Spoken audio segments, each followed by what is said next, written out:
Improving at Overwatch isn't easy, but it's simple. Most people fail at getting better due to overcomplication. They either play too many heroes, too many roles, they focus on too many things, they play too much. But listen, here is my promise to you. In this video, I'm going to run through and break down a simple and repeatable system that you can start using as soon as you finish this video to start improving at Overwatch 2. Let's get to it. So first, here's what we're going to run through in this video. We're going to run through the mindsets you need to improve, the core loop, which is the system, the fast track to improving, and IRL non-negotiables. So, mindset rules. Quick warning, please listen to this. If your mindset is off, nothing after this page is going to work for you. Not this video, not any guide, nothing. So, lock in, take in these mindsets, really try and internalize them, and lock the fuck in. Let's go. Rule number 1. Judge your sessions by your input, not the output that you get. So before the session, have your one focus written down. And I'll talk about this all later. Have your focus written down. After the session, ask yourself, did I do X good? And X is going to be your focus. This should be a yes or no question. You should be able to answer this question with yes or no. This way, you're detaching away from the outcome of the session. Oh, I went 3 and 5. I went 2 and 7. Doesn't matter. Did you focus good in this session? Yes or no? Rule number 2. Losses mean review, not emotion. Do this immediately after any loss you have from now on. Go into the VOD, pick one fight where things fell off, identify one mistake that is related to the thing you're currently focusing on. If it's not related to the thing you're focusing on, note it down somewhere and then ignore it for later. Otherwise, if you do find a mistake related to your current focus, go into the next game thinking about that correction. So you're still doing what you're focusing on, but you're just specifying it a bit more because it's an actual mistake you made in your games. Rule number 3. Only think about the controllable variables. We can't control our teammates, so stop worrying about what they're doing. Because as we know, worrying about uncontrollable things leads to frustration. Things that we can control are our cooldown usage, our positioning, our target priority, our off angles, our anything. The things that we can control are the things that we can control. What are things that we can't control? Our teammates, our enemies, the matchmaker. So, what do you think we should do? We should try to improve these things because we can control them, and then ignore or just deal with these things because we can't control them. Rule number 4. Stop when decision quality drops. This happens when we are on a loss streak. And if you don't know when to stop on a loss streak, either think, okay, I feel like I'm just getting kind of mad. I'm not making good choices. But if you're unsure when you drop in decision quality because you just don't have the experience, just stop after 2 or 3 in a row. You stop actively thinking about your focus. If you're not thinking about what you're trying to work on, what's the point in having the session? Because then you're just having fun. So if you find yourself actively not thinking about your focus and you keep getting distracted, stop playing. Number 3, you otherwise feel tilted, careless, frustrated, etc. This is because if you feel kind of like this, you're not putting your ultimate focus into the session. So you have the focus goal, the thing you're trying to work on, but then you've got focus, the ability to think about one thing. Rule number 5, one session equals one improvement goal. Don't stack goals on top of each other. Don't try to fix everything at once. You can't. It's not possible. Have the same focus throughout the whole session. We don't want the first hour being, I'm going to work on my tank. And then the next hour, I'm going to work on my DPS. And then the next hour, I'm going to work on my support. Because you can't. You're going to have 3 mediocre hours instead of 3 solid hours of just one thing. And rule number 6, consistency is king. Play the same hero / role. Play at the same time of day, even if not every day, right? So I would rather you play at the same time at any given day than try to play every day and, it be different times. Playing on multiple accounts with different MMR trains bad habits because lower elo players aren't going to punish mistakes in the same way that the players in your elo might. So these habits aren't going to hold up later because the better players are going to punish them, but the low elo players aren't going to punish them. So just I don't recommend playing on multiple accounts with really big MMR gaps. And no task switching no task switching or focus until it's done. We don't want to swap focus until we're happy and actually want to swap off of it. Don't just swap off of it because it's like, oh, I just want to do something else. So this is the core loop. It's a 6-step process that you can repeat all the time, no matter what, for any role, any hero, any rank. Step 1 is prepare. Step 2 is play. Step 3 is focus. Step 4 is review. Step 5 is decide whether to keep or change the focus. And step 6 is about just stopping playing so you don't like overload yourself. Right. Step 1. Before the session, get your fucking pens and paper out. Before the session, pick one hero, pick one thing to focus on, and then pick how long the session is going to be and what time you're all going to play it. Like I said in rule 6, you want to keep it consistent. So try and pick a time you'll be able to play most days. If you switch heroes or focus during the session, you slow down improvement because of task switching. If you switch heroes and focus, then your brain has to work to recalibrate on this new thing that we're doing. So just stay on the same hero and focus. Step 2. I recommend playing anywhere from 1 to 4 hours a day because more time doesn't necessarily mean you're going to improve as a player. I would rather have, 2 good hours of focused gameplay than, 5 or 6 non-focused hours of gameplay, because you're probably not going to make any progress with those long hours. You'll make a lot of progress, even if not immediately like showing in the rank with the 2-hour session, because you're actually putting effort into practicing something, which is going to help you rank up in the future. Quality over quantity. That's basically the whole point. And also, don't play whilst you're tired or tilted. Absolutely non-negotiable. Don't play whilst you're tired because you'll make worse decisions. And don't play whilst you're tilted because you'll make worse decisions. Step 3. If you don't know what to work on, so if you don't already have a specific thing in your head about what to work on, use this. So this is a list of the 7 main fundamentals. So we have uptime, cooldown usage, target priority, off angling, cover usage, rotations, and distance management. So what this is, these are questions you can ask yourself to try and investigate what you think you should focus on. So I'll just show these for a bit. Right here. High damage on kills, getting damage but no pressure or pricks, dying often slow. Just ask yourself these questions, and if any of them strike out to you, focus on this fundamental. So just pick one. Don't worry if you feel like there's like overlap in the answers to your question. Just pick one, even if you don't know which one to pick. Just literally pick one. If you're really unsure, if you're completely unsure, start with uptime. And if you don't know what any of these fundamentals are, in the description there will be a link to a video where I explain the fundamentals in detail. It'll be the second link, or well, I guess you can't listen to this. This is a link to the video in the actual PDF. So it should take you to the video. Right, step 4. There are 2 kinds of reviews I like to do. We have the checkup review and the diagnosis review. Big up Sparlow for teaching me this like two years ago at this point. Like, I mean, he didn't teach me personally, but he made a video about it. So the checkup review is a shorter thing where after a loss, you're just looking at like a fight to ask yourself, okay, did I actually execute what I'm focusing on? If yes, you can just move on. Don't worry about it. If not, you keep at it the next game so that you can keep working on it.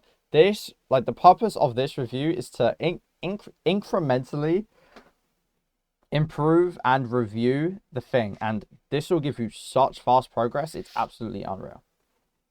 And then the diagnosis review is a longer and a little bit less frequent thing, which you'll do after a loss streak or between sessions if you want. So always do it after a loss streak, but you can do it between sessions if you'd like. I'd say do it at least once a week, more if you want, doesn't really matter. And in these reviews, you're going to be looking for recurring mistakes that you make that are consistently happening, or missed opportunities that you're not capitalizing on because you're playing too passive or something. And make sure not like you don't have to do the whole game. Just do 1 to 3 fights if you don't want to do the whole game. If you do want to do the whole game, then do the whole game. Then that's up to you. But doing 1 to 3 fights really brings down the amount of time that this review eats up, and then you can not only get the feedback you need, but also get back into the game so you can implement it. Step number 5. You don't need to perfect a focus before moving on. Like, you know, let's say level 100 is like the absolute peak. You can be like level 60, level 70, level 80 in a skill and be like, oh yeah, it's fine. I can move on. If you feel like you've improved it to a level you're happy with, then that's enough. But when you do your reviews, if the mistake or like the focus isn't immediately jumping out to you anymore, that like you used to make, you can move on. Like, let's say, for example, if you used to be in open space a lot and it would get you killed, if you do a review like a week later and you're not really consistently dying because you're in open space, well then you can move on from cover usage, right? Because you've improved it. And if you're not like sure, like in the reviews, you can't really find it. If you're not sure, after a few losses, if you're not seeing the same issue popping up, then move on to another issue that is coming up. Step number 6. By default, I'd say stop after 3 losses in a row. Just, you know, default, if you're like a mental titan and you can lose 5 games in a row and keep playing normally, you can if you want. But honestly, that's just a waste of time at that point. You may as well just stop playing after a couple of losses. Or stop when your focus slips. Because when your focus is slipping, this is like these are like enchanted golden apples, right? If you run out of these, life sucks. Improvement sucks. You need this to actually improve. So if this starts slipping, stop playing. After you stop playing, we're going to take a 30-minute break. And then when we come back to play, you want to do a diagnosis review before playing it. Now, I've got it as optional because if you already completely know what you need to work on, then obviously you don't need to do a review because you already know what to do. Now, we're going to operationalize the core loop. So, you can copy this page and then write it down and then kind of input it with your own questions and like answers and stuff. So, default next session, this is like the most default thing I could think of. The hero you're playing is the one you already main, the one you have the most hours on. The focus is just going to be uptime because most people play too passive, so it's usually always going to be a good thing to encourage uptime. And yeah, if you're unsure about what focus to have, just start here and then you can branch out to different things. The time, like I said earlier, anywhere from 1 to 4 hours will do. So just choose 60 to 240 minutes, depending on how much time you have. And the one rule that you have to follow is that you can only have one focus only, right? So if you're focused on trying to just shoot more and you're genuinely just trying to put yourself in a mindset to shoot more, that is the only thing you can focus on. Now, during the session, ask yourself between fights, for example, I don't know why I didn't change this, but it's fine. For example, if you're focused on using cover, ask yourself, am I playing around a cover? And then you know, during fights, keep asking yourself, okay, cover. Am I close to cover? Because that way you're telling your brain, yeah, this is what I'm trying to focus on. Please lock the fuck in, right? However, if you find yourself, you keep getting distracted away from your focus, just end the session early. This is because you're probably just already distracted by something like from before the session. Maybe you're tilted and frustrated or tired and you don't really realize it yet, because those are some big factors as to why you keep getting distracted. So just, if you do get distracted, end the session early. You don't really want to waste time, unless you're just planning to have fun at that point. Now, for the review, after each loss, we're going to do a quick checkup. And then after a loss streak, we're going to do a diagnosis. If we actually need one. If you know what you're going to focus on, you don't need to do a diagnosis. Now, at some point, you're you're going to reach a moment where like you have to decide, do I keep focusing on this thing or do I change it? Like I said before, you don't need to perfect something. If it feels noticeably better and you're pretty happy with it, move on. And when you do a review, whether that's checkup or diagnosis, the mistake that you were previously making or like whatever, if it isn't immediately jumping out to you anymore, like you don't waste your cooldowns as much as you used to anymore, and you rarely see it, then you can just move on to a new thing. When you should keep the focus is when you do notice that you haven't really improved, and you do notice that you keep making the same mistakes, and you still want to improve on that. Now, let's define success in the session. Success is I did my best to stick to one focus throughout the whole session. I actively thought about it during fights. This one's going to be kind of hard unless you like record yourself talking about it. But if you just remember thinking about the focus, like, you know, maybe like 60+% of the time, then you've done a good job. And if you reviewed losses instead of getting mad at the losses, mad at teammates, whatever, you have done a good job. Now, this is the fast track. Solo carrying games happens by understanding these 4 concepts. How often can you surprise the enemies? How much burst damage per second does your hero do? How can you make less mistakes? And how can you capitalize on enemy mistakes more? I go deeper onto 3 and 4 in a separate video right here. Third link in the description. And these 2 are like super important. So this is just how often can you surprise enemies or move around the map? And this is like how much damage does your hero do, which is just like how often can you secure kills by yourself. Now, what makes a hero bad for solo carrying? A hero that doesn't have a good mix of 1 and 2, which is these 2 here. Mercy and Lifeweaver, for example, are the only 2 heroes in the game that don't really have the tools that they need to solo carry. Because, like, think about it. Does Mercy or Lifeweaver surprise people very often? Well, not really, because Mercy is going to be attached to someone, so they're going to see the beam. They're going to know where the Mercy is. And the Lifeweaver, the way the character plays, you can't really position yourself very aggressively, or else you'll just die. Plus, you need to be healing a lot, because you have the burden of healing on you. So you're probably going to be sat a bit in the back, so it's going to be hard to surprise people. So, no, I can't really do this that much. And do they have a lot of burst damage? Not really. I mean, Mercy can, like, she has a 3 out of 10 damage in Valk. Maybe 1 out of 10 in her regular form. Lifeweaver can do, like, some damage, but it's not really consistent enough or, like, good enough to actually secure kills. And it's really hard to aim, so you kind of just have, like, the most reliable damage you can do is just shooting tanks. And obviously, that's going to be a lot harder to kill. So they don't really have any of this, which makes them not that great for solo carrying. Heroes like Tracer, Zen, Kiriko, Cassidy combine being able to consistently surprise enemies with burst damage, which are the tools needed to solo carry. I'm not saying it's just these heroes, but these are just some examples, right? All 4 of these heroes have a good mix of these 4 that allow them to either have a lot of movement to surprise people, a lot of damage to kill people, or a really good mix of both, which helps them carry games.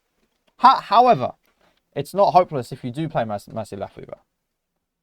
On Mercy Lifeweaver, you carry up to a certain point, not a lot, but you can do stuff through distracting people, living through these distractions, and getting good value from your cooldowns, right? If you can do this, then like if you can maximize the potential of how much you distract, how much you can live, how well you can use your cooldowns, then you're actually doing a good job. Because your job is kind of putting pressure on the enemies by making them look at you so that your team can shoot them and baiting the enemies here, right? Like this is your job. You can't really kill people, so you have to try and get value in other ways. Now, here's where most people messes up. Everything I just explained works on its own. If you understand the fundamentals, pick the right things to focus on, and run the loop consistently and correctly, you will improve. Where people get stuck is that they either work on the wrong thing or they don't even realize what's actually holding them back. That's what my coaching is for, because I will help you identify the real constraint in your gameplay that is holding you back from ranking up and improving. I will help you pick the highest value focus for your hero at any given time. And I'm going to help you run this system correctly so you stop wasting time doing random things that aren't going to help you improve. Here are some IRL, and I can never say this correctly, IRL non-negotiables. I'm not going to explain this. I'm not a self-improvement channel. You can go watch Hamza if you want that, but I'm just trying to make sure you know. Lift weights at least three times a week. Sleep consistently and long enough. Get long enough sleep that is healthy for your body. Make sure to be going to sleep at the same time and trying your best to wake up at the same time as well. 15 minutes daily cardio. This is going to help your cardiovascular health, and it's going to help you stay lean if you do more cardio. And you know, it's just good. It's just good for the soul, you know, walking around, moving. It's just good.